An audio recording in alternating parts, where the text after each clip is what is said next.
கர்த்தரிடத்திலிருந்து தான் பெற்றுக்கொள்ள வேணும். ஆண்டவருக்கு சொல்றாரு இல்லையா, கேளுங்கள் கொடுக்கப்படும் அப்படின்னு சொல்றாரு இல்லையா. நம்ம கேட்கும் பொழுது ம், அவரை சார்ந்து அவரை கேட்கும் பொழுது அவர் நமக்கு நன்மையான வரங்களை தந்து நம்மளை ஆசீர்வதிக்கிறார்.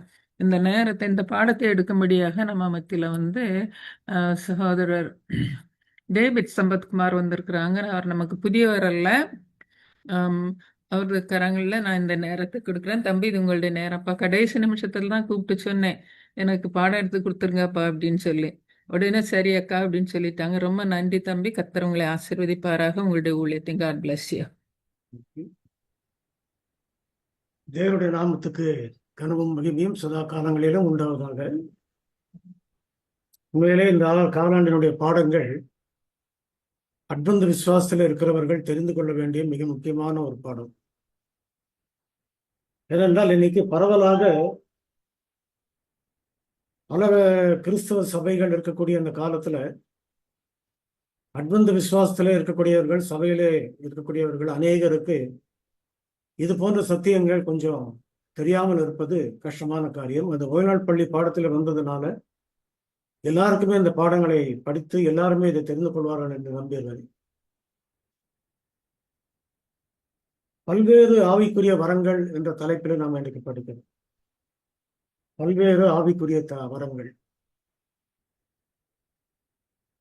அப்போஸ்தலனாகிய பவுல் தன்னுடைய நிருபத்தை எழுதும்போது, கொரிந்தியருக்கு எழுதும்போது, அந்த கொரிந்து சபையிலே அவர்களுக்கு ஆவிக்குரிய வரங்களை பற்றிய பாடங்களை அவர்களுக்கு கொடுக்க வேண்டியது அவசியமாக இருந்தது. ஏற்கனவே அந்த கொரிந்து சபை சில தவறான காரியங்களை செய்திருந்தார்கள். சில சத்தியத்துக்கு அடுத்த காரியங்கள், டாக்டரினல் மேட்டர்ஸ், அதுல கொஞ்சம் குழப்பத்தில் இருந்தார்கள்.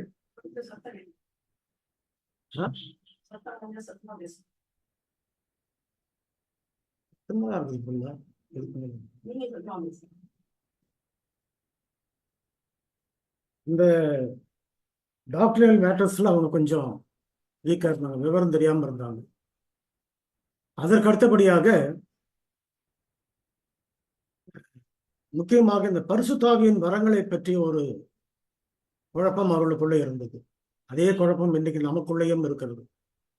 ஆக அப்போஸ்தலனாகிய பவுல் கொடுக்கக்கூடிய இந்த பாடம், இந்த நிருபம், அந்த கொரிந்தியருக்கு மட்டுமல்ல நமக்கும் சேர்த்துதான். அது வேதாகமத்தின் சத்தியங்களை, அடிப்படை சத்தியங்களை தான் பவுல் அப்போஸ்தலன் மிகவும் தெளிவாக கூறுகிறார். ஆக இந்த ஆவியின் வரங்களை பற்றி சொல்லும் பொழுது பொதுவாக இங்கு ரெண்டு விதமான கருத்து வேறுபாடுகள் இருக்கிறதாக நமக்கு சொல்லப்படுது. அதுல அந்த ஆவியின் வரங்களோட ஆவிக்குரிய மனிதர்கள் அல்லது ஆவியின் வரங்கள், ரெண்டு காரியங்களையும் அடிப்படையாக வச்சு பேசக்கூடிய ஒரு விளக்கங்கள் இருக்கிறது. ஆனால்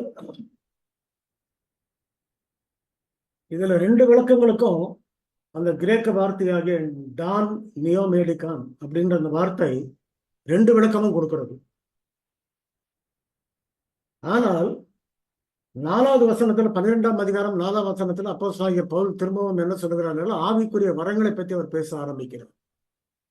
ஆவிக்குரிய மனிதர்களை பற்றி அவர் பேசல, ஆவிக்குரிய வரங்களை பற்றி அவர் பேசுகிறார். ஆவிக்குரிய வரங்களை பற்றி அவர் பேசும் பொழுது அந்த ஆவிக்குரிய வரங்களிலே என்ன இருக்கிறது, அதை பற்றிய தப்பான அபிப்பிராயங்கள் இந்த காலத்திலும் இருக்கிறது, அந்த காலத்திலும் இருந்தது. இன்றைக்கும் ஆவிக்குரிய வரங்களை பற்றி சொல்லும் பொழுது என்ன சொல்லுகிறார்கள்? அந்த ஆவிக்குரிய சபைகள் இருக்கிறது, அதாவது அது காரிஸ்மெட்டிக் சர்ச், அந்த அந்நிய பாஷை பேசுறோம், வியாதிகளை சுகப்படுத்துறோம் அப்படின்னு சொல்லக்கூடிய சபைகள். அவைகளை பற்றி விளக்கங்களை இன்றைக்கு நம்ம தெரிந்து கொண்டோமானால் அந்த வஞ்சகத்துல நம்ம விழமாட்டோம். அதுக்காக தான் கடவுளோட கிருபையினால இன்றைக்கு இந்த பாடம் நமக்கு கொடுக்கப்பட்டிருக்கிறது தான் நான் நினைக்கிறேன். ஆக என்ன பார்க்கிறோம்? அப்போஸ்தலனாகிய பவுல் இந்த காரியத்தை சொல்லும் பொழுது அவர் என்ன சொல்லுகிறார்? முதலாவது இயேசு கிறிஸ்துவை தேவனுடைய குமாரன் என்று சொல்லுவதே ஆவியின் வரம் என்று சொல்லுகிறார்.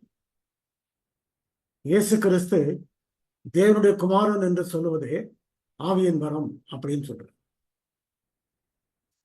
எப்படி அதை சொல்லுகிறார்? அதாவது ஆவிக்குரிய வரங்களை பற்றி சொல்லும் பொழுது விசுவாசமே ஆவிக்குரிய வரம் அப்படின்றத 1 கொரிந்தியர்ல நம்ம படிக்கிறோம். 1 கொரிந்தியர் 12ஆம் அதிகாரத்திலே நம்ம படிக்கிறோம். விசுவாசமே ஆவிக்குரிய வரம். விசுவாசமே ஆவிக்குரிய வரம் என்று பார்க்கும் பொழுது அதுவும் ஆவியானவர் தான் நமக்கு உணர்த்துக்கிறார்.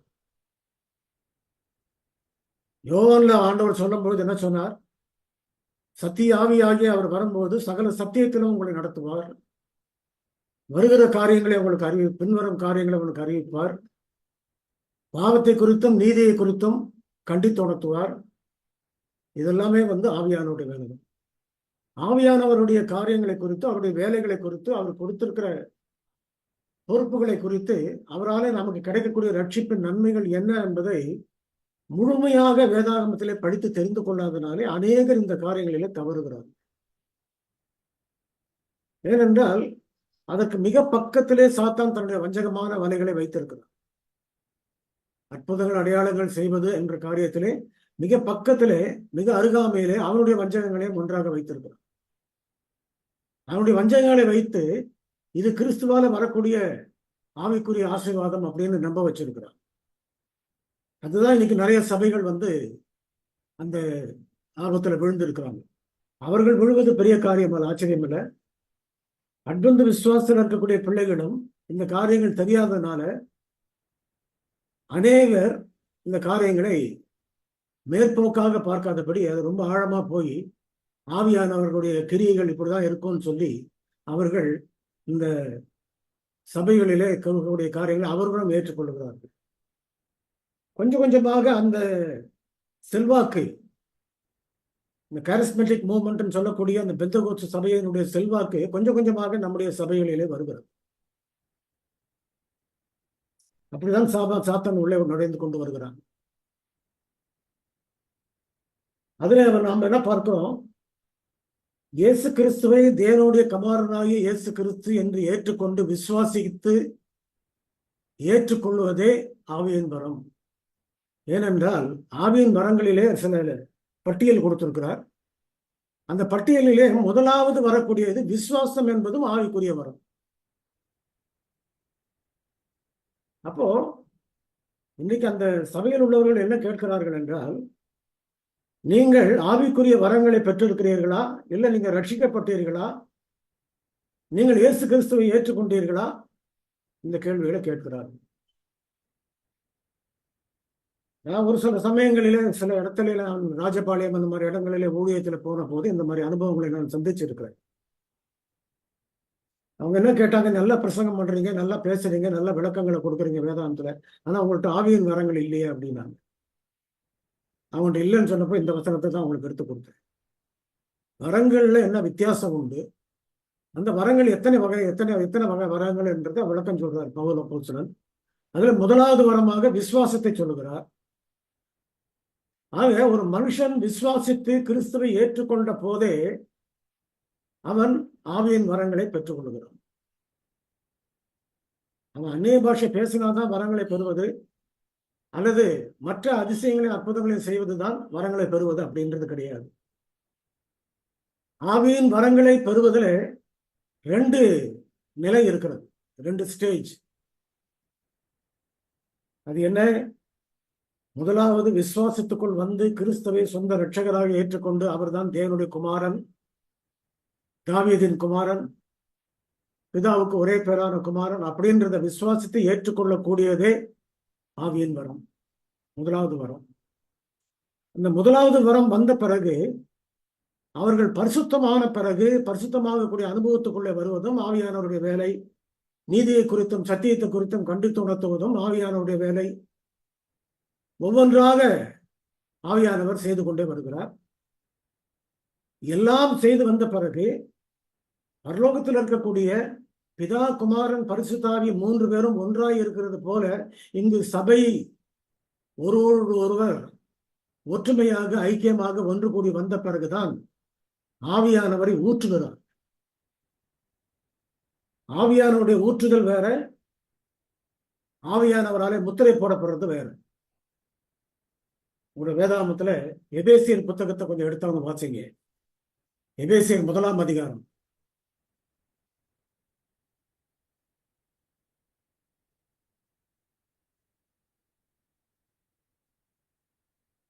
எபேசியர் 1ஆம் அதிகாரம் 13ஆம் வசனம்.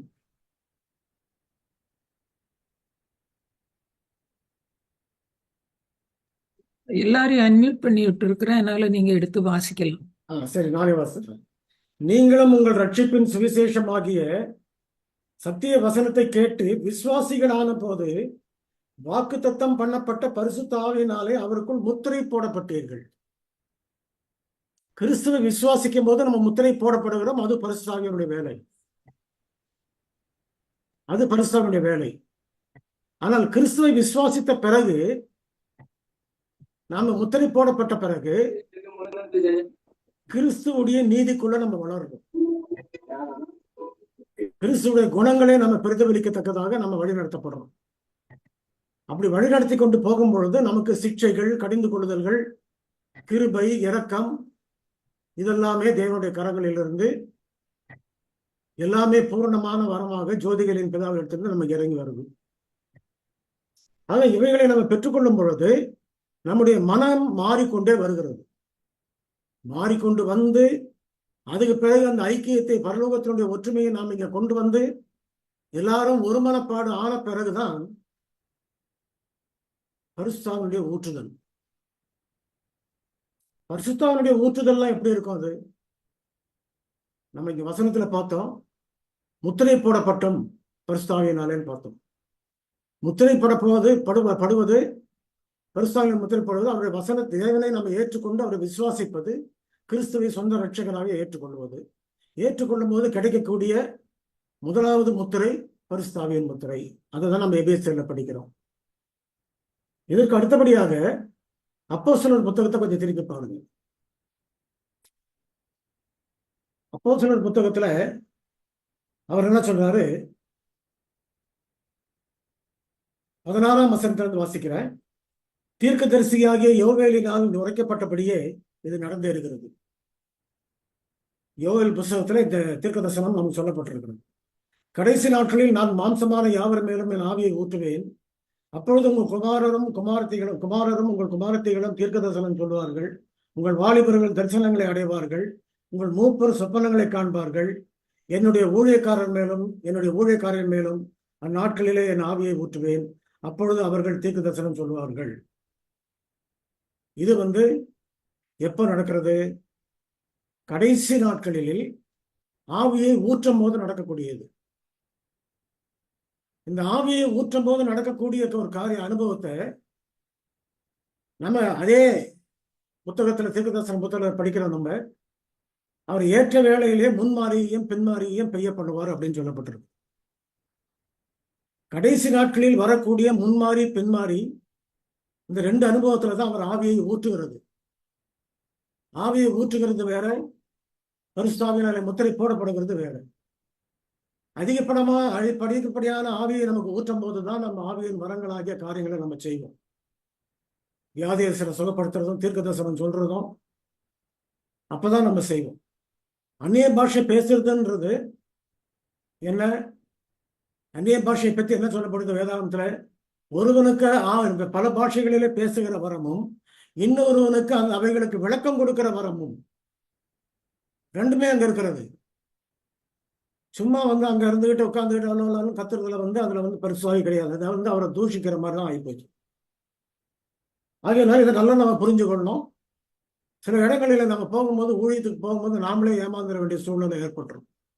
ஏன்னா அந்த அளவுக்கு, ஏன்னா சாத்தான் செய்யற காரியம் தெரிந்து கொள்ளப்பட்டவர்களே வஞ்சிக்கத்தக்கதான வேலை செஞ்சு கொண்டிருக்கோம்.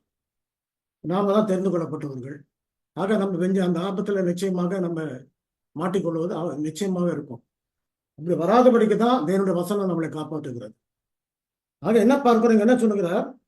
என்னுடைய ஊழியக்காரர்கள் மேலும் அந்நாட்களிலே நான் ஆவியை ஊற்றுவேன்.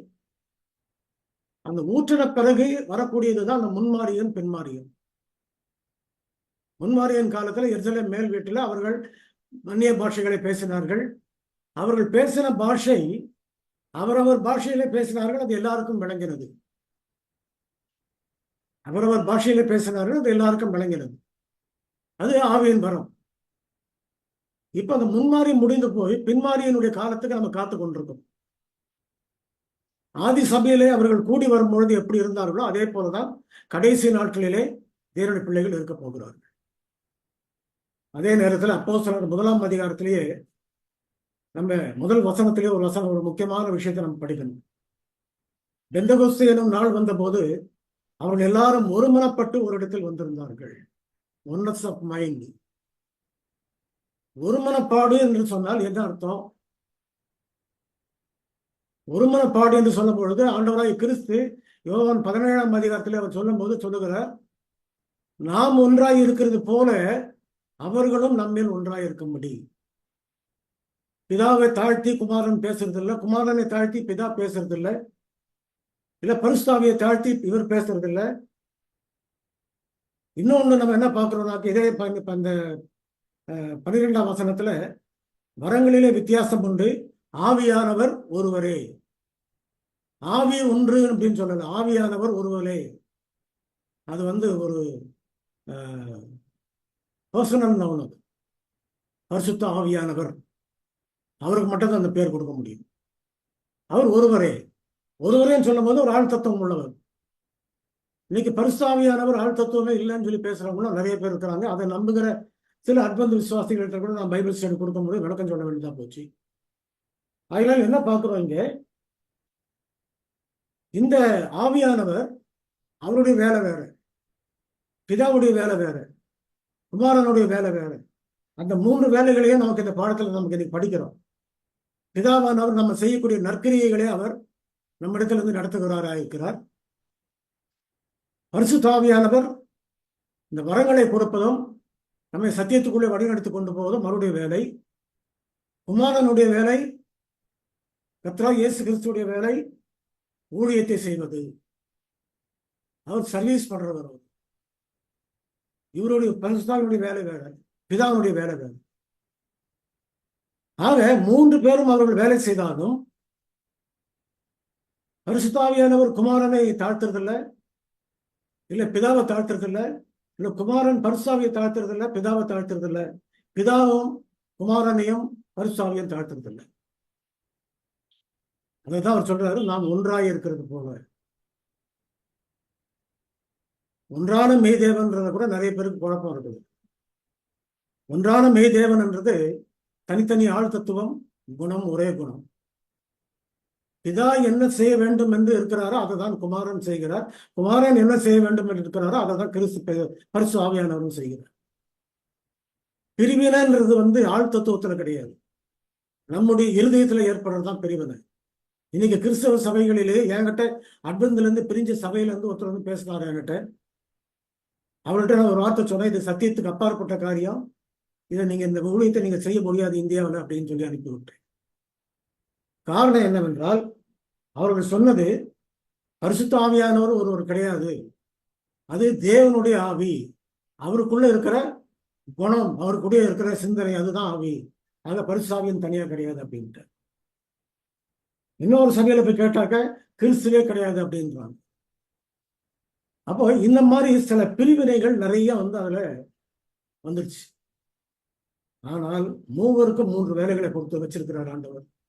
3 வேலைகளை செய்கிறவர்களும் ஒருவரை ஒருவர் தாழ்த்தி கனவீனப்படுத்தி அவர்கள் செய்யறதில்லை. எல்லாருமே ஒருவரை ஒருவர் உயர்த்தி தான் பேசுகிறார்கள். அவர்களில் காணப்படுகிற குணம் ஒரே குணம், காணப்படுகிற எண்ணங்கள் சிந்தனைகள் எல்லாம் ஒன்றுதான். என் பிதா என்ன சொல்லுகிறாரோ அதே தான் நான் செய்கிறேன், குமாரன் என்ன சொல்லுகிறாரோ அதை தான் பரிசுத்த ஆவியானவர் செய்கிறார். அதுதான் அவர்களுக்குள்ள இருக்கக்கூடிய ஒற்றுமை. இந்த ஒருமனப்பாடு சபைக்குள்ளே வந்த பிறகுதான் முன்மாறி ஊற்றப்பட்டது. ஆக அந்த பரிசுத்த ஆவியானவர் ஊற்றப்படுறது வேற, பரிசுத்த ஆவியினாலே முத்திரை போடப்படுறது வேற. பரிசுத்த ஆவியினாலே முத்திரை போட்டப்பட்ட பிறகு நாம் என்ன செய்கிறோம்? கிறிஸ்துவுக்குள்ளே அவருடைய நீதியின் வழியிலே நம்ம நடக்க ஆரம்பிக்கிறோம். அதான் விசுவாசத்தினாலே நீதிமான் ஆகுது. நீங்க எப்படி சுத்தி பார்த்தாலும் பழைய ஏற்பாட்டிலையும் சரி புதிய ஏற்பாட்டிலையும் சரி வெளிப்படுத்தல் வரைக்கும் சரி இதே தான் சத்தியம் நமக்கு. முதலாவது பரிசுத்தாவியை பெற்ற பிறகு நம்ம விசுவாசத்தாலே நீதிமானாகிறோம், பரிசுத்தாவியினாலே முத்திரை போடப்படுகிறோம். வசனத்தை ஏற்றுக்கொண்ட போதுதான் நம்ம முத்திரை போடப்பட்டோம். முத்திரை போடப்பட்ட பிறகு அந்த பரிசுத்தாவினுடைய வழி நடத்ததுனாலே அவர் சத்தியத்தையும் கண்டித்து உணர்த்துகிறார், சத்தியத்தை வழங்க வைக்கிறார், நீதியை குறித்து அவர் கண்டித்து உணர்த்துகிறார், வரும் காரியங்களை நமக்கு அறிவிக்கிறார். இன்னைக்கு பரிசுத்தாவியின் வரம் இருக்கிறதுன்னு சொல்றவங்களுக்கு வரும் காரியங்களை அறிவிப்பதற்கு தீர்க்கதரிசன புத்தகங்களுக்கு விளக்கம் கொடுப்பதற்கு ஒரு சபையால முடியறதில்லை. 7ஆம் நாள் அட்வென்ட் சபை ஆரம்ப காலத்துல இருந்த அந்த பயனியர்ஸ் ஜெபத்தோடு இரவும் பகலும் உபவாசம் இருந்து அவர்கள் பாடுபட்டு ஜெபித்ததுனாலே அவர்களுக்கு இந்த விளக்கங்களை கொடுத்ததுனாலதான் டேனியல் ரெவல்யூஷன் புத்தகங்களுக்கு விளக்கங்களை எழுத ஆரம்பித்தார்கள். அந்த தீர்க்கதரிசனம் இந்த அடிப்படையிலே ஒரு சமயம் படிக்கிறதே கிடையாது. எனக்கு அதை கொண்டு போய் எல்லாருக்கிட்டையும் சேர்க்கணும்னு ரொம்ப ஆர்வம் இருக்குது. அதுக்காக சில அச்சீடு வேலைகளை செய்து கொண்டுதான் இருக்கிறேன். ஆனா என்ன பார்க்கிறோம்னு சொன்னா, பரிசுத்தாவினுடைய வேலை கடிந்து கொள்கிறார், சத்தியத்துக்குள் நடத்துகிறார், வரப்போகிற காரியங்களை அறிவிக்கிறார். ஆக தேவனுடைய பிள்ளைகள் பரிசுத்தாவியினாலே இன்றைக்கு தீர்க்க தரிசனங்களை விளக்கம் கொடுத்து பேசுகிறார் என்றால் அதுவும் ஒரு ஆவியின் வரம், போதிக்கிறதும் ஒரு ஆவியின் வரம். இது எல்லாத்தையும் விட்டுட்டு வெறும் வியாதியை சுகப்படுத்துனீங்களா இல்ல இதை பண்ணீங்களா அதை பண்ணீங்களான்னு கேட்கறதுல ஆவியின் வரவே கிடையாது. இல்ல இன்னொன்னு என்னன்னாக்கா, நீங்க உள்ள வந்த உடனே நீங்க அந்நிய பாஷை பேச ஆரம்பிச்சிட்டீங்களா அப்படின்னாக்கா அவங்களுக்கு அந்நிய பாஷைனா என்னன்னு தெரியாது, இருந்தாலும் ஒரு சவுண்டு கொடுக்குறாங்க. அப்போ அவங்க என்ன செய்யறாங்கன்னாக்கா அதுல இதான் அந்நிய பாஷைன்னு அவங்க நினைச்சிட்டு இருக்காங்க. ஆக யாருக்குமே அந்த மாதிரி ஆவி வர்றதும் கிடையாது. சரிங்களா? அதே நேரத்தில் நாம போய் உட்கார்ந்தாக்க வர மாட்டேங்குது, அவங்களுக்கு மட்டும்தான் அது வருது. ஆக என்ன பார்க்கிறோம், ஆவிகளிலே வரங்களிலே வித்தியாசம் உண்டு, ஆவியானவர் ஒருவரே. கிரியைகளிலே வித்தியாசம் உண்டு, பிதா ஒருவரே. ஊழியத்தில் வித்தியாசம் உண்டு, கர்த்தர் ஒருவரே, கிறிஸ்து ஒருவரே. வரங்களிலே வித்தியாசம் உண்டு, பரிசு ஆவியானவர் ஒருவரே. இதான் நம்ம பார்க்கிறோம். ஆக மூவரும் ஒற்றுமையாக ஒன்றாக சேர்ந்து இந்த ஆவியின் வரங்களையும் ஆவியின் கிரியைகளையும் எல்லாவற்றையும் கொடுக்கிறார்கள். வெறும் ஆவியின் வரங்களை மட்டும் பிடிச்சுக்கிட்டு எனக்கு ஆவியின் கிரியைகள் இல்லைன்னு சொன்னாக்க அது பொய். வெறும் ஆவியின் கிரியைகள் மட்டும் வச்சுக்கிட்டு எனக்கு ஆவியின் கிரியைகள் இருக்கிறது, பின்மாறி வரும்போது எனக்கு பின்மாறி கிடைக்கல அப்படின்னு சொன்னாலும் அதுவும் பொய் தான். கிரியைகள் சுத்தமானதா இல்லை. ஆக நீங்க வசனம் இருபுறமும் கருக்குள்ள பட்டயம், அது உருவ குத்துகிறதுமா இருக்கிறது. நீங்க எப்படி பார்த்தாலும் அது உங்களை குத்தம், நம்ம குத்தம் அது.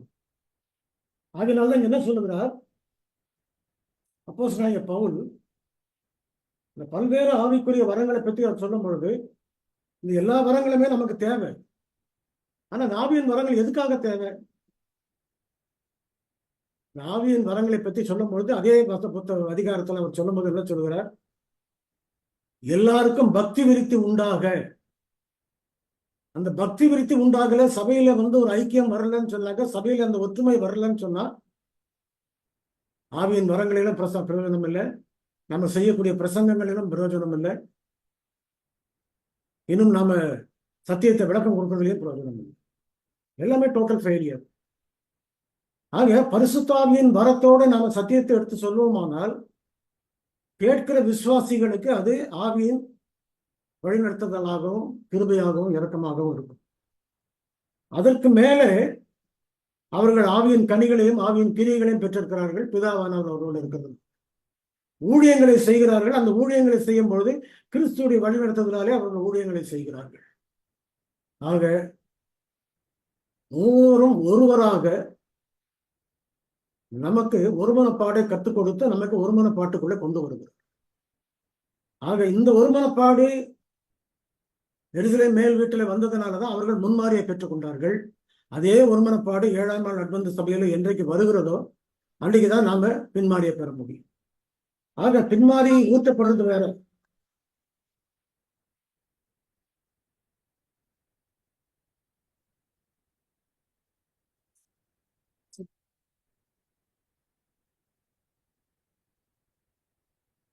பின்மாரியை பெறுவது வேற,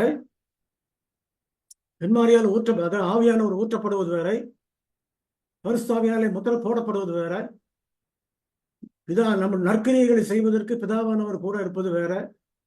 ஊழியங்களிலே வித்தியாசம் உண்டு என்றார் அப்போஸ்தலனாகிய பவுல். அந்த ஊழியங்களிலே வித்தியாசமான ஊழியங்களை செய்யக்கூடிய அந்த ஊழியத்தினுடைய ஞானத்தையும் பலத்தையும் பெற்றுக்கொண்டு செய்வது கிறிஸ்துவினாலே கிடைக்கக்கூடிய வேலை. பரிசுத்த ஆவியினாலே கிடைக்கக்கூடிய வரங்கள் வேற. இந்த வரங்கள் நாம முத்திரை போடப்பட்ட பிறகு, பின்னாலே நாம் அந்த ஒற்றுமைக்குள்ள வந்த பிறகுதான் அந்த ஆவியானவர் ஊற்றப்படுவார். ஆவியானவர் ஊற்றுவதையும் ஆவியானவர் முத்திரை போடப்படுறதையும் ரெண்டையும் ஒன்னா குழப்பிக்க கூடாது. நம்ம அநேகர் பரிசுத்தாவியை பற்றி ஒரு தெளிவான விளக்கம் இல்லாமல் தான் இருக்கிறாங்க. இதே அடிப்படையில தான் 7ஆம் நாள் அட்வென்ட் சபையினுடைய சத்தியமும் இருக்குது. நமக்கு பரிசுத்தாவியை பற்றி என்ன அடிப்படை சத்தியங்களை நம்ம படிக்கிறோமோ அதே தான் 7ஆம் நாள் அட்வென்ட் சபையினுடைய வித்தியாச சபையினுடைய விளக்கங்களிலும் நமக்கு இருக்கிறது. 1888 அந்த மினியாபோலிஸ் கான்ஃபரன்ஸ்ல நமக்கு கொடுக்கப்பட்ட தூது, அந்த தூதுல நம்ம என்ன செய்யப்பட்டோம்னாக்க, கிறிஸ்துவின் நீதி விசுவாசத்தாலே நீதிமானாகுதல் அப்படின்ற சத்தியத்தை நம்ம பெற்றுக்கொண்டோம். அங்கே பரிசுத்த ஆவியானவர் ஊற்றப்படுவதற்கு ஆரம்பிக்கப்பட்டது. அம்மையார் சொல்றாங்க, அது first phase of outpouring of the holy spirit. பின்மாறி ஊற்றப்படுவதற்கு முதல் ஃபேஸ். செகண்ட் ஃபேஸ் எப்போ? எல்லாரும் ஒன்று கூடி பின்மாறிக்குள்ள வருவதற்கு முன்பாக அந்த அப்போஸ்தலர்கள் மத்தியில் இருந்த ஐக்கியத்தையும் ஒருமனப்பாட்டையும் கொண்டு வந்த பிறகுதான் அவர்கள் பின்மாறிய பெறுவார்கள். இப்போ சாத்தான் இன்னைக்கு செஞ்சிட்டு இருக்கிற வேலை என்னவென்றால், அட்வென்ட் விசுவாசிகள் மத்தியிலே அந்த 1888 சத்தியத்தை கேட்ட பிறகு கிறிஸ்துவின் நீதியை பெறக்கூடிய விஷயத்திலே விசுவாசத்தினாலே நாம் எப்படி நீதிமான் ஆகிறோன்ற சத்தியத்தை அதிலே குழப்பத்தை ஏற்படுத்தி விட்டு அநேகரை அவன் குழப்பிக் கொண்டிருக்கிறான். எப்படிப்பட்ட குழப்பங்கள் இருந்தாலும், எது எப்படி இருந்தாலும், நாம வாஞ்சையோடு சத்தியத்தை அறிய வேண்டும், சத்தியத்துக்குள் வர வேண்டும், ரட்சிப்பை பெற வேண்டும் என்று தொடர்ந்து நாம் ஜெபித்துக் கொண்டிருப்போமானால், அவர் நம்மை புல்லுள்ள இடங்களில் மேய்த்து அமர்ந்த தண்ணீர்கள் அண்டையில் அவர் கொண்டு போய் விடுகிறார். அது அவருடைய வேலை. கேட்கிறது நம்முடைய வேலை. ஆக இந்த காரியங்களை நம்ம படிக்கும் பொழுது என்ன நம்ம தெரிந்து கொள்கிறோம்? கடைசியில் அவங்க என்ன சொல்றாங்க? ஒற்றுமையை குறித்து பவுல் வலியுறுத்துவதை நீங்கள் மீண்டும் கவனியுங்கள். இந்த நாள் பாடத்தினுடைய கடைசி பகுதியில் அவங்க கேட்கக்கூடிய காரியம் ஒற்றுமையை பற்றி தான் திரும்ப வலியுறுத்துறோம். அந்த ஒற்றுமை வருவதற்கு நாம முதலாவது பரிசுத்தாவினாலே முத்திரை போடப்படணும். கர்த்தருடைய வசனத்தை கர்த்தருடைய வசனமாக ஏற்றுக்கொள்ளணும். இன்னைக்கு நம்ம அதை அலட்சியமா தூக்கி போட்டுடுறாங்க. இது அவருடைய வாய் எனக்கு இப்படி சொல்லி இருக்கிறதே, கர்த்தருடைய வாய் இதை சொல்லிட்டு அப்படின்னு சொல்லும் பொழுது அது பரவாயில்லைங்க, அது ஒரு சின்ன விஷயம், அதெல்லாம் பெருசா நினைக்காதீங்க.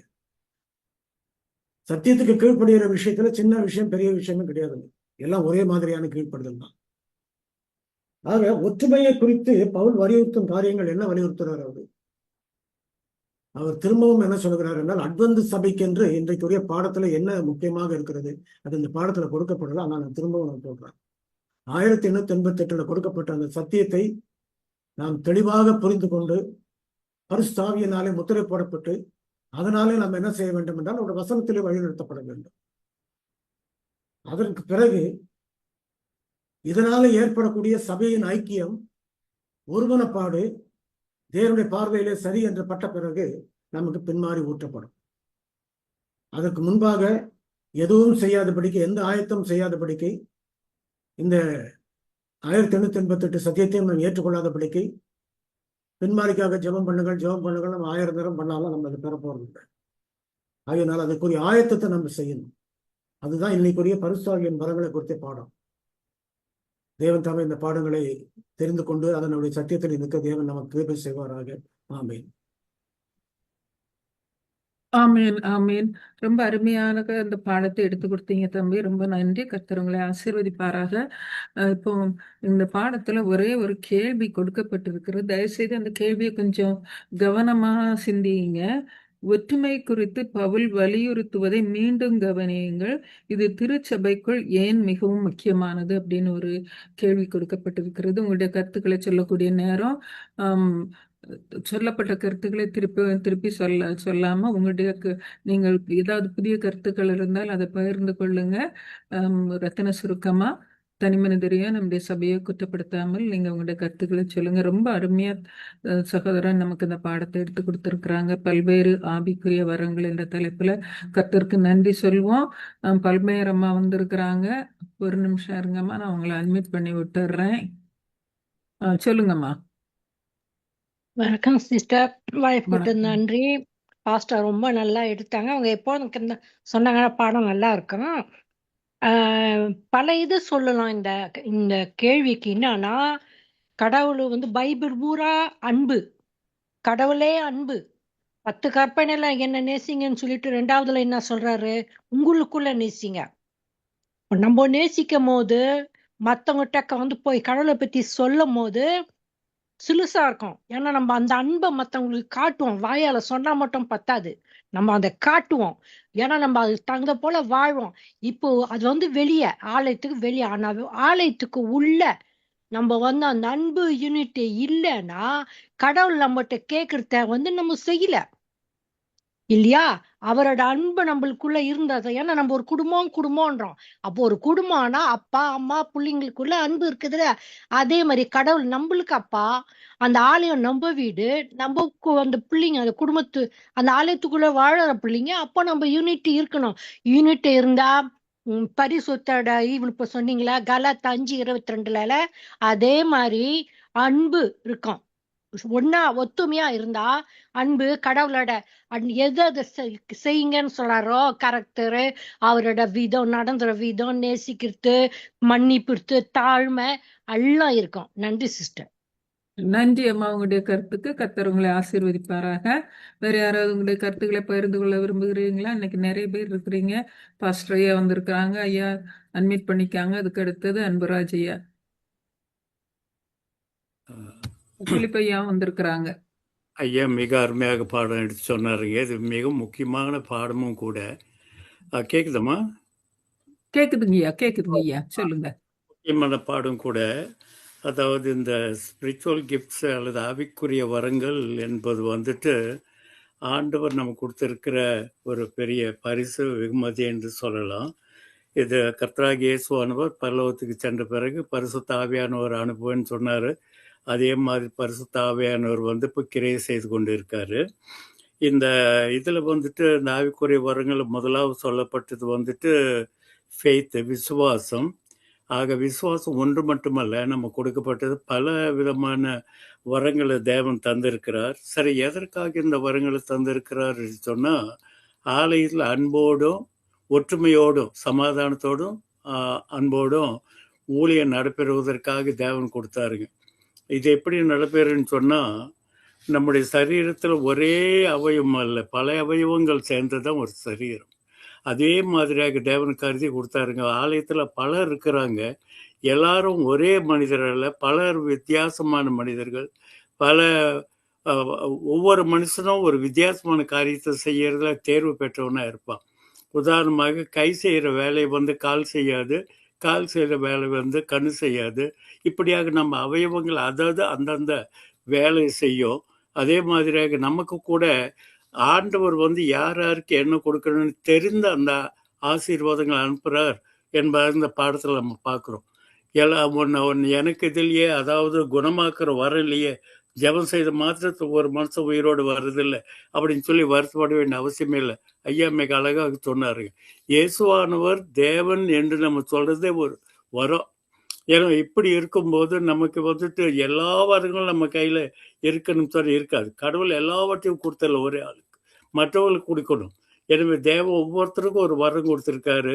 நமக்கு என்ன வரம் கொடுத்துருக்காருன்றதை நாம் சோதித்து பார்த்துக்கொள்ளணும். நம்மளையே நமக்கு நிச்சயமாக ஆண்டவர் வெளிப்படுத்துவார்கள். உனக்கு என்ன வரம் இருக்குது, நீ பிரசங்கம் பண்ணக்கூடிய வரம், உனக்கு பாட்டு பாடக்கூடிய வரம் என்று தனித்தனியாக பிரித்து ஆண்டவர் அவங்களுக்கு சொல்ல முடியும். எனவே அதை அறிந்து நம்ம ஊழியம் செய்தோம்னா சபையோரோட கிளாஷ் பண்ண ஒருத்தர் இன்னொருத்தருக்குள்ளே போய் இது ஆகிய பண்ணிட்டு இருக்காம அவங்கவுங்க ஊழியம் செய்தால் சபை வளரும். இதன் கடைசியாக தேவன் நமக்கு பின்மாறி ஊற்றும் போது மனிதர்கள் அதிகமாக அவங்க எந்த காரியத்தை தெரிந்து கொண்டாரோ தேவன் அதை வந்து அதிகமாக அவங்க செய்ய வல்லமை பெறுவாங்கன்றதை நம்ம பார்க்குறோம். நன்றிம்மா. நன்றி ஐயா. பிலிப் ஐயா, அதுக்கு அடுத்தது அன்னராஜம் வந்திருக்கிறீங்க. அன்புராஜ் ஐயா இருக்கிறாங்களான்னு தெரியல. சரி, பிலிப் ஐயா நீங்க சொல்லுங்க ஐயா. சோஸ்திரமா சோத்ரையா. கர்த்தருடைய நாமம் மையப்படுவதாக. இந்த நாளில் பாடம் எடுத்த சகோதரர் டேவிட் சம்பத்குமார் ஆண்டவர் ஆசீர்வதிப்பாராக. அவர் செய்கிற ஊழியங்களை ஆசீர்வதிப்பாராக. சரி, வரங்களை குறித்து முக்கியமான பாடம் இது. வரங்கள் கொடுக்கப்பட்ட நோக்கம், ஆண்டவர் எந்த நோக்கத்துக்காக வரங்கள் கொடுத்தார் என்பதை இன்றைக்கு சபை மறந்து விட்டது. இன்றைக்கு ஆவியின் வரங்கள் எந்த நோக்கத்துக்கு? முக்கியமான நோக்கம் ரட்சிப்பின் பணியில் தேவனோடு சேர்ந்து ஊழியம் செய்வதற்கு தான் இந்த வரங்கள் கொடுக்கப்பட்டது. ஒருத்தரை உயர்த்திக்கவோ தாழ்த்திக்கவோ அல்லது பெருமை பாராட்டி கொள்வதற்கோ அல்ல என்பதை நாம் புரிந்துக்கணும். இந்த சபைக்கு கொடுக்கப்பட்ட வரங்கள் ரொம்ப முக்கியம். இன்றைக்கு வளர்ந்து வருகிற வாலிபர்கள் மத்தியில் இது ரொம்ப கம்மியாக இருக்கு, இந்த புரிந்துணர்வு. இப்போ இந்த வரங்கள் எங்கெங்க இருக்குன்னு சொன்னால் 1 கொரிந்தியர் 12ஆம் அதிகாரம் 8-10 மட்டும் 9 வரங்கள் இருக்கு. 1 கொரிந்தியர் 12:28 வசனத்தில் 8 வரங்கள் இருக்கு. ரோமர் 12:6-8 7 வரங்கள் இருக்கு.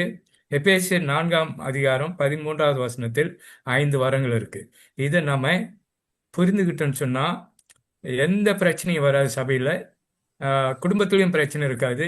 தனிப்பட்ட ஆவிக்குரிய வாழ்க்கையில் வளருவதற்கு தேவன் நமக்கு உதவி செய்வார். ஆமென். நன்றி ஐயா, ரொம்ப அருமையாக எடுத்து சொன்னீங்க இந்த வரங்களை பற்றி. கர்த்தருக்கு ஸ்தோத்திரம், உங்களுக்கு நன்றி. அன்னராஜன் நீங்க சொல்லுங்க. அதுக்கு அடுத்தது அன்புராஜ் ஐயா. அதோட நம்ம வேற யாராவது இருந்தீங்கன்னா உங்க கரங்களை தூக்குங்க. அன்னராஜன் சொல்லுங்கம்மா. எல்லாருக்கும் ஸ்தோத்திரம். ஸ்தோத்திரம். சம்பத்தையாட்ட ஒரு சின்ன தாழ்மையான ஒரு இது முழுக்க நான் இது தெரிஞ்சுக்கிறதுக்காக தான் கேட்குறேன். எதையும் குற்றப்படுத்துறதுக்காக கேட்கல. ஆதியில நம்ம நம்ம எந்த ஒரு திருச்சபையோ ஒரு கன்வென்ஷன் கூட்டமோ திருமறை பெருவிழாவோ அப்படி நடத்தும் போது ஆரம்பத்துல வந்து அந்த பேண்ட் மியூசிக் இதெல்லாம் ஆரம்பிப்போம். ஒன்ஸ் நம்ம டிவைன் சர்வீஸ் நுழைஞ்சிட்டோம்னா அந்த நம்ம வந்து கீர்த்தன் சியோனினே கீதம் பாடல்கள்ல இருந்து தான் நாம ஆரம்பிப்போம். வேற வெளியில உள்ள பாடல்களோ கைத்தட்டி பாடுறதோ அப்படி இல்லை நம்ம இதுல, நான் பார்க்கல.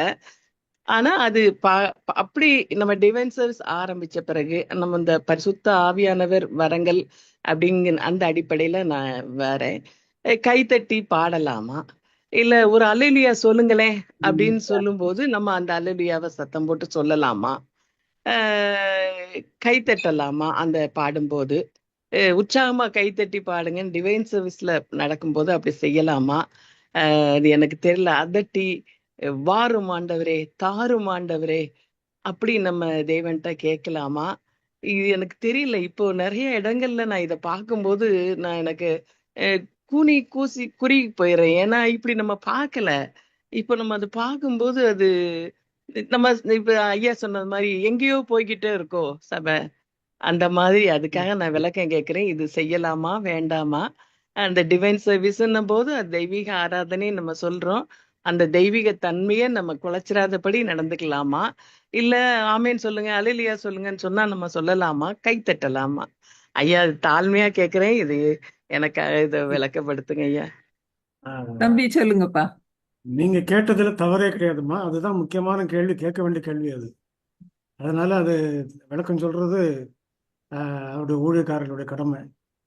அதனால என்ன சொல்றேன்னு சொன்னா, நீங்க சொன்ன பிரகாரம் இன்னைக்கு சபைக்குள்ள வந்து நான் அதை குறிப்பிடல இடையில அநேக வழிகள் மூலமாக அந்த பெண்டிகாஸ்டல் ஸ்பிரிட் உள்ள அந்த காரியங்கள் வந்து உள்ள நுழையுது கொஞ்சம் கொஞ்சமா. அது நிச்சயமான காரியம். எனக்கு தெரிஞ்சு நான் வந்து கிட்டத்தட்ட வந்து சிறு வயசுல இருந்தே நான் அட்வென்டிஸ்டாக தான் இருக்கிறேன். ஆனால் இந்த பெண்டிகாஸ்ட் சாங்ஸ் வந்து நம்ம எதுவுமே பாட மாட்டோம்.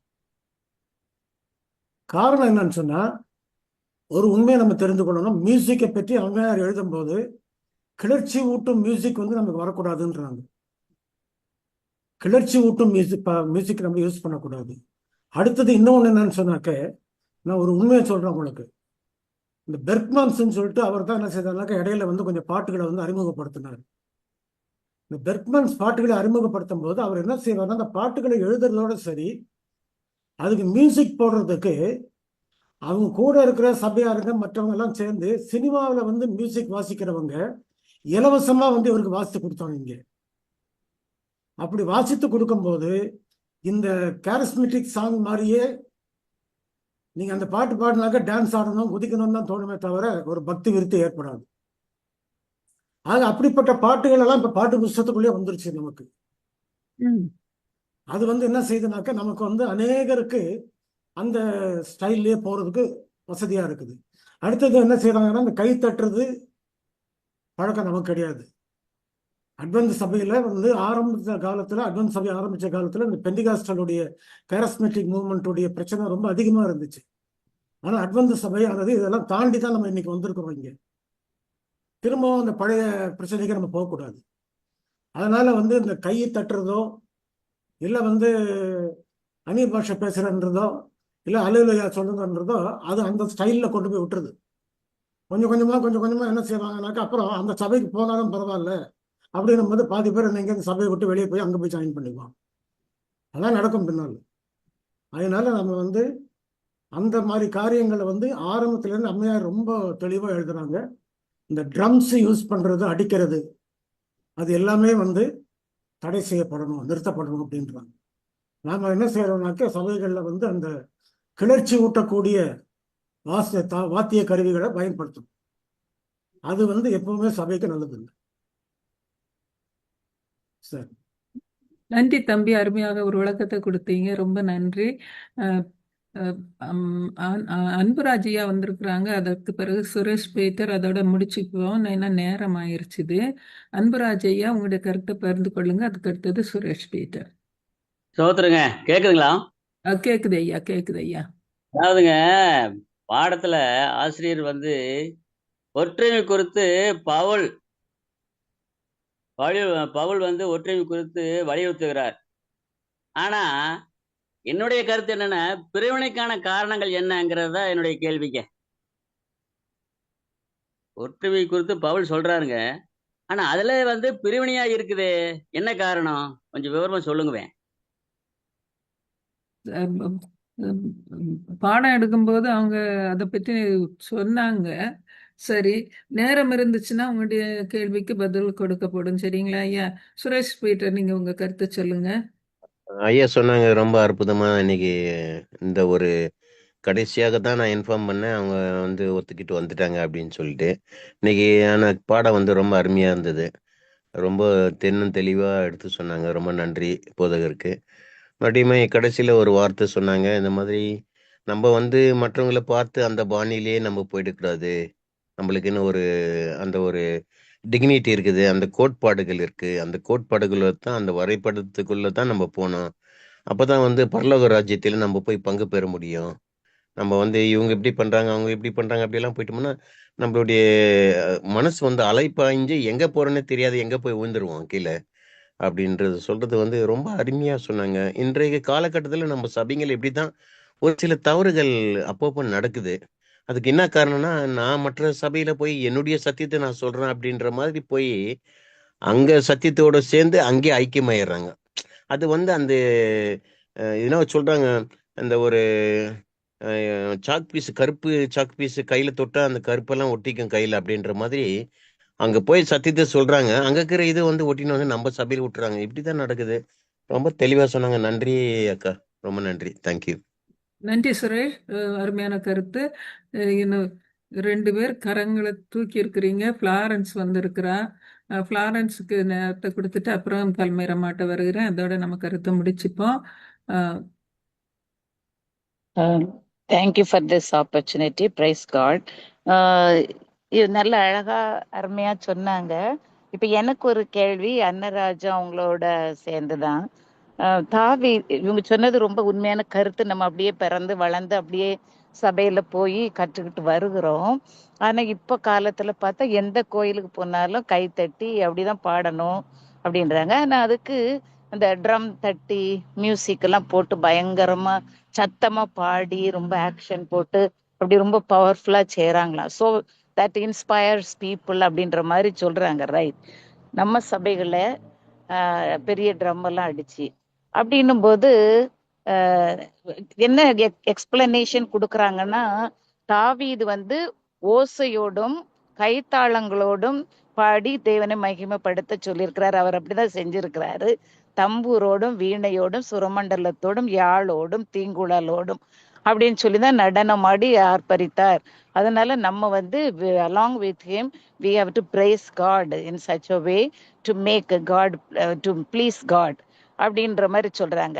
உடனே அந்த பாஸ்டர்ஸ் எல்லாம் அந்த முடிச்ச உடனே அவங்க பிரசங்கத்துக்கு போகும்போது, ஓ அதுதான் ரொம்ப நம்மளை வந்து இன்டியூஸ் பண்ண நல்லா உற்சாகமா ஆண்டவரை தேடுறதுக்கு நமக்கு ஒரு சந்தர்ப்பத்தை கொடுக்குது அப்படின்னு சொல்றாங்க. ஆனா அந்த சூழ்நிலையில சர்ச் மெம்பர்ஸ் எல்லாம் ஒரு பிரைஸ் டீம்னு வச்சிருக்காங்க இப்ப எல்லா இடமும். ஸோ அந்த கொட்டு ட்ரம் அடிச்சு மியூசிக் போட்டு ரொம்ப நல்லா தான் இருக்கு, ஒரு குறை இல்லை. ரொம்ப அவங்களே தான் வாயை பார்த்துட்டு இருக்க வேண்டியது இருக்கு. நம்ம மெம்பர்ஸ் வந்து பாடுற மாதிரி தெரியல. ஏன்னா அவ்வளோ லவுடா வச்சு அவங்கள பாடி அந்த மியூசிக்கை போட்டு ரொம்ப அருமையா எல்லாம் பண்ணி அப்படி செய்யும்போது மெம்பர்ஸ் அப்படியே உட்காந்து அவங்கள பார்த்துக்கிட்டே இருக்கிறாங்களே தவிர வேற ஒன்றும் செய்ய முடியல. அப்ப அது கரெக்டா ராங்கா அப்படி செய்யறது இல்லைன்னு சொன்னாங்க. ஆனாலும் எனக்கு ரொம்ப தெளிவுபடுத்துறதுக்காக அநேக சர்ச்சில் எஸ்பெஷலி நான்லாம் போற கோயில்ல எங்களுக்கெல்லாம் ரொம்ப அப்படி செய்யறாங்க. ஏன்னா எல்லாமே நான் இந்தியன் சர்ச்சுக்கு தான் போறேன், இந்தியன் பாஸ்டர்ஸ் தான் அங்க இருக்கிறாங்க. But they prefer, they encourage, they do it அந்த மாதிரி செய்யறாங்க. அப்ப அது ரைட்டா ராங்கா அப்படி நம்ம அவங்களோட போய் நம்ம சில நேரம் நாங்களாம் திட்டுவோம், நிறைய பேர் உட்காந்து திட்டுவாங்க, என்ன இவங்க இப்படி கோயில்ல வந்து இப்படி பாடிட்டு, ஏன்னா ஊறி வந்தவங்க அப்படி சொல்றாங்க. ஆனா இடையில வந்தவங்க இதனால என்ன ராங் அப்படின்ற மாதிரி சொல்றாங்க. சோ அது நம்ம செய்யறது, நம்ம அப்படி சொல்றது, மூஞ்சி சுளிக்கிறது நமக்கு பிடிக்கலன்ற. ஆனா நான் அப்படி நிறைய பேர் சொல்றதை நான் கேட்டிருக்கிறேன். அப்படி செய்யலாமா, அப்படி கோ வித் ஃப்ளோவா, கோ அலாங் வித் ஃப்ளோவா அப்படின்றது எனக்கு ஒரு சந்தேகம். அதையும் அவங்க கொஞ்சம் எக்ஸ்பிளைன் பண்ணாங்கன்னா நல்லா இருக்கும்னு நினைக்கிறேன். ரொம்ப முக்கியமான கேள்விதான் இது. அதாவது என்ன சொல்லணும்னு சொன்னா, மியூசிக்கை பொறுத்த மட்டிலும் சில மியூசிக் வந்து நம்ம ஏற்றுக்கொள்ளக்கூடாத மியூசிக் இருக்குது. பர்டிகுலர்லி இப்போ என்னுடைய வீட்டில் என்னுடைய மனைவி வந்து மியூசிக் போடுறவங்களுக்கு அவங்களுக்கு வந்து அந்த மியூசிக் நோட்ஸ் நல்லா தெரியும். இந்த கேரஸ்மெட்டிக்லேயும் அடுத்தது இந்த எமோஷனல் சாங்ஸ் அல்லது வந்து ஒரு மாதிரி வேர்ல்டு சாங்ஸு அல்லது வந்து ஒரு டான்ஸிங் சாங் ரொம்ப இது பண்ணி கொடுக்கக்கூடிய சாங்ஸ் எல்லாம் இருக்குது, மியூசிக்லாம் இருக்குது. அதில் 7th note and 9th note, these 2 notes are restricted for the Adventist people, Christian faith. ஆனா பெர்க்மன் சாங் பூராவுமே அந்த 2 நோட்ஸை பேஸ் பண்ணி தான் இருக்கும். அதை பாடினாதான் உங்களுக்கு ஆட்டமும் வரும் பாட்டமும் வரும். 7th note and 9th note. அதனால கேரஸ்மெட்டிக்ன்றது எந்த சாயல்ல வந்தாலும் சரி நம்ம அதை விட்டுறணும். வசனம் நமக்கு சொல்றது தான், சத்தியம் நமக்கு சொல்றது தான் முக்கியமே தவிர யாரு மற்றவங்க என்ன சொல்றாங்கன்றது நம்ம முக்கியம். நன்றி தம்பி, அருமையான கருத்து பகிர்ந்து கொண்டீங்க. பல்மேரம்மா வந்திருக்கிறாங்க. 9 மணி கழிஞ்சிருச்சுது இந்தியாவில். சரி சொல்லுங்கம்மா. ஓ, உங்களை அட்மிட் பண்ணிவிட மறந்துட்டேன்னு சொல்லுங்க. அன்புராஜ் ஐயா ஒரு கேள்வியும் கேட்டாங்க. அதுக்கும் பதில் சொல்றேன். அந்த அம்மா கேட்டதுக்கு நான் சொல்றேன், ஜெபம் பண்ணும்போது பைபிள் கடவுள்னு சொல்றாரு, நீயும் கடவுளும் ரகசியமா ஒரு ரூம்ல போய் நீங்க வேண்டுங்கன்றாரு இல்லையா? அப்ப நம்ம வேண்டும் போது அமைதியா மதிச்சு நம்ம வேண்டணும். 2வது வந்து உபவாசம் செய்யும் போது மத்தேயு 16 மத்தேயு 6 16 18 என்ன சொல்றாங்கன்னா, நீங்க உபவாசம் பண்ணும்போது மத்தவங்ககிட்ட எல்லாம் பெருசா காட்ட வேணாம். அப்போ நம்ம கடவுள்கிட்ட மொட்டம், நம்மளும் கடவுளை மொட்டம் வந்து இந்த ஜெபம் இந்த உபவாசம் இதெல்லாம் அதுதான் மரியாதை, அதுதான் தாழ்மையோட அவர் கடவுளை மதிச்சு செய்யறது. 2வது வந்து இந்த கேள்வி வந்து ஏன் ஜனங்க வந்து யூனிட்டே இல்லைன்னா, இன்னத்தான் நம்ம பைபிளை படிச்சு இன்னத்தான் இதுனாலும் அந்த மனுஷனோட குணம் தான் வெளியே வருது. புரியுதா? கடவுளோட அந்த இது வரல. அது நன்றி சிஸ்டர். நன்றி அம்மா. பிலிப் ஐயா ஏதாவது சொல்ல வருவீங்களா? இசை குறித்து பேசும்போது ஒரே ஒரு வசனம், ஆமோஸ் 5ஆம் அதிகாரம் 23, உன் பாட்டுகளின் இரைச்சலை என்னை விட்டு அகற்று, உன் வீணைகளின் ஓசையை நான் கேட்க மாட்டேன். அவ்வளவுதான். நன்றி ஐயா, ரொம்ப ரத்தின சுருக்கமா சொல்லி முடிச்சிட்டீங்க. கர்த்தருக்கு ஸ்தோத்திரம். அன்புராஜ் ஐயா, நீங்க கேள்விக்கு பதிலோட வந்திருப்பீங்க, அதை சொல்லிட்டு அன்னராஜா அது சுருக்கமா சொல்லிட்டீங்கன்னா நலமா இருக்கும். அன்புராஜ் ஐயா சொல்லிருங்க, உங்க கருத்தை சொல்லிருங்க. அதாவதுங்க, பிரிவினைக்கு உண்டான காரணம் என்னன்னா, அதாவது ஒற்றுமை. ஆவிக்குரிய வரங்கள் தாங்க. ஆவிக்குரிய வரங்கள் எல்லாத்தையும் இருக்கணும். அந்த ஆவிக்குரிய வரங்கள் இல்லைன்னா பிரிவினை தான். அதுக்கு என்னன்னா, கிறிஸ்துவின் அன்பிலும் ஆவியிலும் நிலைத்திருக்கணுங்க. அப்ப அதுல நிலைச்சிருந்தா தான் வேற்றுமை வராதுங்க, ஒற்றுமை இருக்க முடியும். இது என்னுடைய கருத்துங்க. நன்றி ஐயா, நன்றி நன்றி. கர்த்தர் ஆசீர்வதிப்பாராக. அன்னராஜா ஏதோ சொல்ல வந்திருக்கீங்க, நீங்க சொல்லி முடிச்சிட்ட பிறகு நம்ம ஜெபத்துக்குள்ள உண்மையாவே போவோம். எனக்கு இந்த வாரம் எனக்கு ரொம்ப மனசு வலிச்சிச்சு. இந்த இந்த இந்த வாரம் நாங்க சாபத்துல எங்கேயோ போறோமே, நம்ம சபை எங்கேயோ போகுதே அப்படின்னு எனக்கு உண்மையிலே நான் அழுதுட்டே தான் உட்கார்ந்து இருந்தேன் சர்ச்சில். ஒரு உற்சாகம் இல்ல. அந்த டிவைன் சர்வீஸ்னா ஏனோ தானோன்னு உட்கார்ந்து இந்த மாதிரி இருந்துச்சு. இது யார்ட்டையாவது இந்த கேள்வியை கேட்கணும்னு நினைச்சேன். இன்னைக்கு ஐயா அந்த பாடத்திலே கொண்டுட்டு வந்திருந்தாங்க. எல்லாம் கேட்கறதுக்கு நல்லா இருக்கு, நடைமுறைப்படுத்தினா இன்னும் நல்லா இருக்குமேன்னு தான் எனக்கு ஒரு வருத்தம், வேற ஒண்ணுமே இல்லை. நம்ம சபை எங்கிட்டோ போயிடக்கூடாது. இப்ப ஒரு நூல் தான் இங்கிட்ட அங்கிட்ட தாண்டறதுக்கு. நம்ம பாட்டு புக்ல அநேக பாட்டுகள் இருக்கு, அத பழகி பழகி பாடலாம். எனக்கு சாங் சர்வீஸ் கொடுக்கும்போது நான் விலகி போக மாட்டேன், வெளியில பாட்டை எடுக்க மாட்டேன். அந்த ஸ்பெஷல் சாங் கொடுக்கையில கீர்த்தனை பாமாலைக்கு போவேன். சிஎஸ்ஐ கீர்த்தனை பாமாலை நல்லா இருக்கும் பழைய பாடல்கள்ல. மற்றபடி இந்த எங்க அப்பா எனக்கு சொல்லி கொடுத்தது என்னன்னா, ஒரு நூல் தான். இந்த பக்கம் பெர்க்மன்ஸ் பாட்டு, மற்றவங்க பாட்டு, இந்த பக்கம் நம்ம அட்வென்டிஸ் பாட்டு. இது பரிசுத்தமா ஒரு தெய்வீகமா இருக்கும். இத அந்த மியூசிக்கே நல்லா இருக்கும். அந்த ரொம்ப ட்ரம்ஸ் எல்லாம் வாசித்து அது நெஞ்ச அடைக்குது. இந்த வாரம் ரொம்ப அழுதுட்டேன் நானு. கடவுள் இன்னைக்கு ஐயா மூலியமா எனக்கு நல்ல ஒரு பதிலை கொடுத்திருக்காரு. ரொம்ப ரொம்ப சந்தோஷம். இது எல்லாரும் கடைபிடிச்சா நல்லா இருக்கும்னு எனக்கு தோணுது. வருங்கால சந்ததிகளை நம்ம காப்பாற்றணும், அதுதான் முக்கியம். அவங்களும் இப்படி போயிடக்கூடாது. நன்றி அம்மா, நன்றி. கர்த்தர் உன்னை ஆசீர்வதிப்பாராக.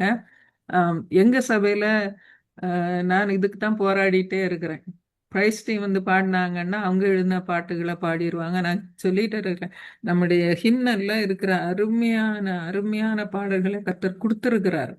அந்த ஹிம்னல்ல இருக்கிற பாடல்கள் வந்து இன்னைக்குள்ளவங்க எழுதுற மாதிரி எப்பவுமோ நினைச்சோன்னு எழுதின பாடல்கள் எல்லாம் அவங்களுடைய வாழ்க்கையில கர்த்தரை அவங்க ருசித்து பார்த்த நேரங்கள்ல, அவங்கள கஷ்டங்கள்ல, துன்பங்கள்ல, துயரங்கள்ல, சந்தோஷத்துல அவங்க எழுதின பாடல்கள், கர்த்தரை அவங்க ருசித்து அறிந்து எழுதின பாடல்கள். அந்த பாடல்கள் இன்னைக்கு பாட மாட்டேங்கிறாங்க. எங்க சபையில நான் அதுதான் போராடிக்கிட்டே இருக்கிறேன். ஒவ்வொரு சபை கூட்டத்திலையும் சொல்லுவேன், ஹிம்னல்ல இருந்த பாட்டுகளை பாடுங்க. அது பாட்டு பாடுறவரை சொல்லிடுவாரு, சந்திராவுக்கு எப்பவுமே ஹிம்னல் தான் கேட்கறா அப்படின்னு சொல்லுவாரு. ஆனா ஹிம்னல்ல இருந்து ஒரு பாட்டு கூட பாட மாட்டார். எல்லா சபைகள்லாம் இருக்கு. ஆனா கர்த்தர் வழி நடத்தணும். ஜெபிப்போம். கர்த்தர் அவங்களுடைய மனசு தொட்டு பரிசுத்தாவியானவர் அவங்களுடைய மனசுகளை தொட்டு நமக்கு கர்த்தர் கொடுத்திருக்கிற வரங்கள்ல இருந்து எழுதப்பட்ட பாடல்களை பாடினோம்னா அதுல இருக்கிற சந்தோஷம், அதுல இருக்கிற மன அமைதி, ஒரு மன நிம்மதி வேற எதுலையுமே கிடையாது. கர்த்தர் இந்த கிருபை நமக்கு செய்வாராக. இன்னைக்கு அருமையான பாடத்தை பிடித்தோம், நிறைய கருத்துக்களை பகிர்ந்து கொண்டோம். கர்த்தருக்கு நன்றி செலுத்துகிறேன். இன்னைக்கு நிறைய பேர், ஒரு 28 பேர் இருந்தாங்க. ரொம்ப சந்தோஷமா இருந்தது. ஏன்னா பரவாயில்ல, நம்ம குடும்பத்துல வரக்கூடிய ஆட்களின் எண்ணிக்கை குறைஞ்சி போகிறது. இன்னைக்கு வந்த எல்லாருக்கும் நன்றி. இப்ப நாம ஜெபத்திற்குள்ளாக கடந்து போவோம். அந்த ஜெபத்தை தேவி சமத்குமார் நம்ம வந்து ஜெபத்துக்குள்ளாக கடந்து போவோம். இன்னைக்குள்ள ஜெபத்தை நம்ம மத்தியில இருக்கிற அம்மாளம்மா, நீங்க ஜெபத்தை எடுத்து கொடுக்குறீங்களா? அம்மாளம்மா இருக்கிறீங்களா? சரி, அவங்கள காணோம். பிலிப் ஐயா, நீங்க ஜெபத்தை எடுத்து கொடுங்க. பெஞ்சமின் ஐயா, நீங்க ஆசீர்வாத ஜெபத்தை எடுத்து கொடுங்க. நான் எடுக்கிறேம்மா. சரி, நீங்களும் லேட் ஆயிடுச்சு அந்த எடுக்கிறதுக்கு. சரி, அம்மாளம்மா ஜெபத்தை எடுத்து கொடுங்க. பிலிப்பையா நீங்க ஆசீர்வாத ஜெபத்தை கொடுங்க. அன்னராஜா நீ வந்து ஆசீர்வாத பாடலை பாடி கொடுத்துருமா. அம்மா நீங்க ஜெபிக்க வேண்டியது, ஹோசூர்ல இந்த வாரம் முழுவதும் சில்ட்ரன்ஸ் மினிஸ்ட்ரி மீட்டிங் நடக்குது. இந்த வாரம் முழுவதும் சில்ட்ரன்ஸ் மினிஸ்ட்ரி மீட்டிங் நடக்குது. அது நல்லபடியாக நடக்கணும்னு சொல்லி ஜெபித்துக் கொள்ளுங்க. அப்புறம் தர்மபுரி செக்ஷன்ல ஒரு 3 நாள் மீட்டிங் ஒன்று நடக்குது. சாபத் ஈவினிங் ஆரம்பிச்சிருக்கிறாங்க, சண்டே ஈவினிங். அந்த மீட்டிங் நல்லபடியாக நடக்கணும்னு ஜெபித்துக் கொள்ளுங்க. அப்புறம் வந்து நம்ம மத்தியில வந்து முத்துசாமின்னு ஒரு சகோதரர் வருவார் இல்லையா, அவங்க சபையில இன்றைக்கு மெடிக்கல் கேம்ப் நல்லபடியாக நடந்து முடிஞ்சிருக்குது. அதுக்காக கர்த்தருக்கு ஒரு நன்றி சொல்லிருங்கம்மா. சரிங்களா? எழுதிக்கிட்டீங்களா? சரி. அப்புறம் வந்து நம்ம நம்ம இன்டர்நேஷனல் தமிழ் சாபத் ஸ்கூலுக்கு நிறைய பேர் வந்துட்டு இருந்தாங்க. இன்னைக்கு நிறைய பேர் வர்றதில்ல. கர்த்தர் அவங்ககிட்ட பேசி அவங்க எல்லாம் வரணும்னு சொல்லி ஜெபிச்சுக்காங்க. தம்பி டேவிட் சம்பத்குமாருக்காகவும் அவர் செய்யற ஊழியத்திற்காகவும் ஜெபித்து கொள்ளுங்க. சரிங்களா? பீட்டர், சுரேஷ் பீட்டர் ஏதோ கையை தூக்கி இருக்கிறாரு, என்னன்னு கேட்டுப்போம். சொல்லுங்கப்பா. அக்கா எனக்கு ஒரு விண்ணப்பம் இருக்குது. 19ஆம் தேதியிலேருந்து 28ஆம் தேதி வரைக்கும் ஒரு ஊழியம் நடக்குது கன்னியாகுமரியில. அங்க ஓகே. அழைப்பு வந்திருக்கு. அந்த அழைப்புக்கு போன குடும்பத்தார் யாருமே ஒத்துக்க மாட்டேங்கிறாங்க. அங்க உள்ளத்துல ஆண்டவர் பேசி எனக்கு அந்த பர்மிஷன் கிடைக்கணும். எத்தனாம் சமாதானமா தேதி? போய் வரணும். எத்தனாம் தேதி? 19லேருந்து 28 எந்த இடத்துல நடக்குது? வள்ளியூர். வள்ளியூர்லயா? சரி ஆமா. சரி, தேங்க்யூ சிஸ்டர். அதையும் எழுதிக்காங்கம்மா. சரிங்களா? நீங்க அப்புறம் பாஸ்டர் ஜே செல்வன் ஹோசூருக்கு போயிருக்கிறாங்க அந்த மீட்டிங்காங்க. கர்த்தர் அவருடைய ஊழியத்தை ஆசீர்வதிக்கணும்னு சொல்லி ஜெபிச்சுக்காங்க. எல்லாருக்காக ஜெபிச்சிருங்க. நீங்க முடிச்ச பிறகு பாஸ்டர் ஐயா பிலிப்பையா நமக்கு ஆசீர்வாத ஜெபத்தை எடுத்து கொடுப்பாங்க. அன்னராஜா நமக்கு ஆசீர்வாத பாடலை பாடி கொடுப்பாங்க. நீங்க ஜெபிங்கம்மா.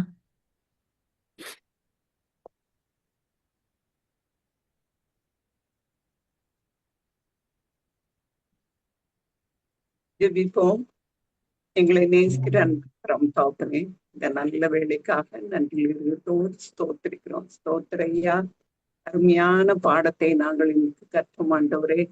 ஆண்டவரே அதை எடுத்து கொடுத்த ஐயாவுக்காக ஸ்தோத்திரம். ஆண்டவரே, நிறைய பேர் ஆண்டவரே கலந்துரையாடல்ல தங்களுடைய சந்தேகங்களை தீர்த்து கொண்டாங்க. இது மூலம் ஆண்டவரே எங்களுக்கும் இருந்த அந்த சந்தேகங்கள்லாம் ஆண்டவரே நீக்கப்பட்டது ஐயா.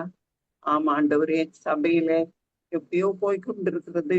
ஆனால் நீங்கள் சபையை, உங்களுடைய சபை ஐயா, நீங்க தெரிந்து கொண்ட பிள்ளைங்க, நீங்க காத்துக்கொள்ளுங்க ஐயா.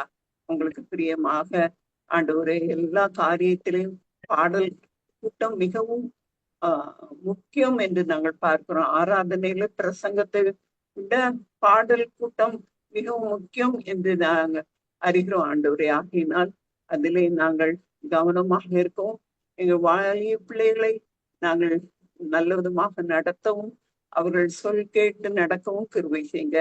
சாத்தானுக்கு ஆண்டவரை பின்னால் போய் விடாதபடி, வஞ்சிக்கப்பட்டு விடாதபடி நீங்க காத்துக்கொள்ள கெஞ்சி மன்றாடுகிற ஐயா. அருமையான பாடத்தை படித்தோம் ஆண்டவரே. இந்த சாபத் ஸ்கூல்ல முந்தைய நிறைய பேர் வந்தாங்க ஆண்டவரே, இந்து நிறைய பேர் வந்தாங்க. அதுக்காக ஸ்தோத்திரையா. அது போல என்னாலும் ஆண்டவரே அநேக ஆத்துமாக்கள் வந்து பங்கு கொண்டு இதன் ஆசீர்வாதத்தை பெற்றுக்கொள்ள கிருபை செய்யுங்க. ஏனோ தானோ இல்லையா, எங்களுக்கு மிகவும் பிரயோஜனமாக இருக்கிறதே என்பதை ஒவ்வொருவரும் உணர்ந்து இதுல வந்து கலந்து இதன் ஆசீர்வாதத்தை பெற்றுக்கொள்ள கிருபை செய்யுங்க. இதை நடத்துகிற பாஸ்டர் ஜே செல்வனுக்கு ஜெபிக்கிறோம் ஐயா. அவர் இவ்வளோ அந்தமான தீவுல அவ்வளோ பிரச்சனைகள் மத்தியில, சவால்கள் மத்தியில இந்த கூட்டத்தை ஆண்டவரையை விட்டு விடாதபடி செய்ய வேண்டும் என்று செய்யறதை நீங்க அறிவீங்க ஐயா. அவர்கள் உங்க பிரயாசத்தை ஆசீர்வதிங்க, உங்க குடும்பத்தை, அவங்க ஊழியத்தை ஆசீர்வீங்க. அவங்க ஓசூருக்கு இருக்காங்க மீட்டிங்காக, பிரயாணத்தோடு இருந்து காத்துக்கொள்ளுங்க. அடிக்கடி பிரயாணம் பண்ணுகிறார்கள். அவர்கள் பிரயாணத்தை ஆசீர்வதித்து அந்த நகரங்களிலே குடும்பத்திலே மனை பிள்ளைகளோடு இருந்து நீங்க காத்துக்கொள்ள கெஞ்சி மன்றாடுகிறோம். இதை நடத்துகிற சந்திராமாவுக்கா ஸ்தோத்திரையா. ஆண்டவரே, தினமும் இதை பொறுப்படுத்தி நடத்துறாங்க. அவங்க நடத்துறாங்க எங்கும் போது எங்களுக்கு ஒரு நல்ல உற்சாகமா இருக்கிறது ஐயா. அவர்களையும் ஆசீர்வதிங்க தாப்பனே. இன்னும் அதுக்கு உதவியா இருக்கிற ஒவ்வொருவரையும் ஆசீர்வதிக்க கெஞ்சி மன்றாடுகிறேன் ஐயா. இன்னுமாக ஓசூர்ல நடக்கிற ஆண்டவரே கூட்டத்துக்காக ஜெபிக்கிறோம் ஐயா. கிருபையா இறங்கி அதன் நோக்கம் நிறைவேற கிருபை செய்யுங்க. ஜெபத்தோடு ஆண்டவர் ஏதோ நடத்த வேண்டும் என்ற எண்ணத்தோடு அல்ல ஆண்டவரே, அதன் முக்கியத்துவத்தை உணர்ந்து அந்த கூட்டங்கள் நடைபெற கிருபை செய்யுங்க ஐயா. அதுபோல தர்மபுரியில நடக்க இருக்கிற கூட்டத்தை நீங்க ஆசீர்வதித்து தர கெஞ்சி மன்றாடுகிறோம் ஐயா. ஆண்டவரே அதுபோல இந்த வள்ளியூர்ல ஒரு கூட்டம் நடக்க இருக்கிறதா, அதுல அவர் சுரேஷ் பீட்டர் கலந்து கொள்ளணும்னு விரும்புகிறாங்க ஐயா. ஆண்டவரே குடும்பத்துல தடை இல்லாதபடி அவங்க வாஞ்சியை நிறைவேற்றி தர கெஞ்சி கொண்டாடுகிறோம். எங்களுடைய வாஞ்சிகள் நோக்கங்கள் எல்லாவற்றையும் நிறைவேற்றுகிற தேவன். அவங்களுடைய வாஞ்சி உங்களுக்கு சித்தமானதாக இருக்கிறது என்பதை நீங்க அறிவீங்க. அந்த வாஞ்சியை நீங்க நிறைவேற்றி தர ஆண்டவரே வந்து உங்களுக்கு சாட்சி சொல்லத்துக்கதாகவும் தேவனை கிருபை செய்து வழி நடத்த செஞ்சு கொண்டாடுகிறேன் ஐயா. போல சகோதரர் முத்துசாமி அவங்க வந்து ஒரு மெடிக்கல் கேம்ப் நடத்தி இருக்கிறாங்க. ஆண்டவரே அது நல்ல விதமாக முடிந்ததுக்காக நாங்கள் நன்றி செலுத்துகிறோம் ஆண்டவரே. இன்னும் அவர் செய்யற ஊழியத்தையும் ஆசீர்வதித்து அவர் குடும்பத்தையும் நீங்க ஆசீர்வதிக்க செஞ்சு மன்றாடுகிறோம் ஐயா. அது போல ஆண்டவரே அநேக சுயனமா இருக்கிறாங்க ஐயா. அவங்க எல்லாருக்கும் நல்ல சோத்தையும் பலத்தையும் கொடுத்து காத்துக்குள்ள செஞ்சு மன்றாடுகிறோம் தாப்புனே. ஜெபிக்கை கேட்டுக்கொண்டார் ஆண்டவரை. முட்டு வலியினால் கஷ்டப்படுகிறவர்கள், இன்னும் பல வியாதியினால் அவர்களுக்காக ஜெபிக்கிறோம் ஐயா. எல்லாருக்கும் நல்ல சோத்தை கொடுத்து அவங்க வந்து பங்கு கொள்ள கிருபை செய்யுங்க. விசேஷமாக சிசிலா ஜோயலுக்கா ஜெபிக்கிறோம் ஆண்டவரே. அவங்க முட்டுல இந்த ட்ரீட்மெண்ட் எடுத்துக்கிட்டு இருக்காங்க. அவங்களுக்கும் நல்ல சோத்தை கொடுத்து வர்ற நாட்களிலே ஆண்டவரே இதுல பங்கு கொள்ள கிருபை செய்யுங்க ஐயா. அதுபோல ராசநாயகம் அவங்களுக்கு ஜெபிக்கிறோம் ஆண்டவரே. அவங்க ரெண்டு பேரும் அவ்வளவா அருமையா இருந்து வருவாங்க ஆண்டவரே. இப்ப அவங்க செய்யணுமா இருக்கிறாங்க அந்த பாஸ்டர், அதனால அவங்களும் வர முடியாம இருக்கிறது. கிருபையா இறங்கி அவங்களுக்கும் நல்ல சோத்தை கொடுக்க செஞ்சு கொண்டாடுகிறேன் ஐயா ஆண்டவரே. அதுபோல இந்த முந்தி ஒழுங்கா வருவாங்க பெங்களூர்ல இருந்து ஆண்டவரே. அந்த ஹஸ்பண்ட் ஒய்ஃப் அவங்க பேர் வரல, அவங்களும் ஆண்டவரே செய்யணுமா இருக்கிறாங்க கேள்விப்படுகிறோம் ஆண்டவரே. அந்த பக்த கல்யாணி அம்மா அவங்களுடைய கணவன் ஆண்டவரே அவர்களுக்கும் நல்ல சோத்தை கொடுக்க கெஞ்சி மன்றாடுகிறோம் ஐயா. இன்னும் செய்யணுமா இருக்க ஒவ்வொருவருக்கும் நல்ல சோத்தை தாருங்க ஐயா. இந்த கொடுகையை வருகிற நாட்களிலும் தொடர்ந்து ஆசீர்வாதமாக நடைபெற கிருபை செய்யுங்க. அநேகர் வந்து இதுல பங்கு கொண்டு ஆசீர்வாதம் பெற கிருபை செய்யுங்க ஐயா. எங்களை முற்றிலும் அவங்களுடைய சமூகத்திலே தாழ்த்தி தருகிறோம். ஆசீர்வதிங்க, காத்துக்கொள்ளுங்க, குற்றமுறைகளை மன்னித்து எங்களுடைய விண்ணப்பங்களுக்கு பதில் தர கெஞ்சி மன்றாடுகிறோம். கனம் துதி மகிமையெல்லாம் உங்களுக்கே செலுத்துகிறோம். எங்களை வெற்றியான பாதையிலே வழி நடத்த ஆவியானவர் எங்களுக்கு ஆண்டவரை கொடுத்த வரத்தை ஆண்டவரே நாங்கள் நல்ல விதமா பயன்படுத்தி ஆண்டவரே மற்ற உங்களுக்கு சாட்சியா ஜீவிக்க கிருபை செய்யுங்க. இயேசு நாமத்திலே கெஞ்சி கேட்கிறோம் பரமபிதாவே, ஆமென். என் ஆத்மாவே கர்த்தரை ஸ்தோத்திரி, என் முழு உள்ளமே அவர் பரிசுத்த நாமத்தை ஸ்தோத்திரி. என் ஆத்மாவே கர்த்தரை ஸ்தோத்திரி, கர்த்தர் செய்த சகல உபகாரங்களை மறவாதே. ஆமென்.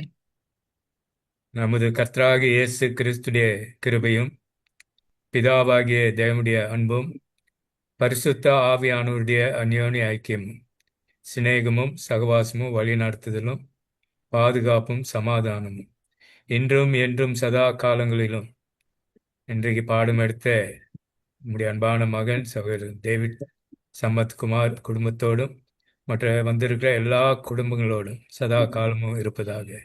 ஆமென்.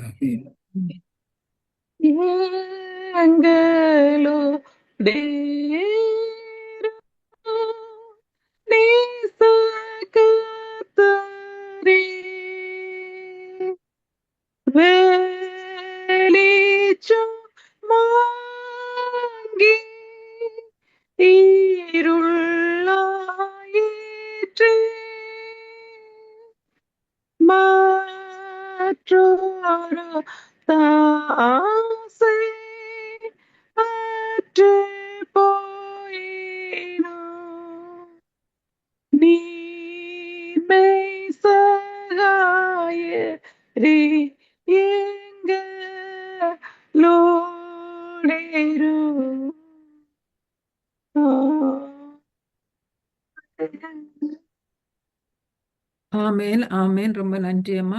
இன்னைக்கு மிக அருமையான ஒரு பாடத்தை எடுத்து கொடுத்த சகோதரர் டேவிட் சம்பத்குமாருக்கு மிக்க மிக்க மிக்க நன்றி.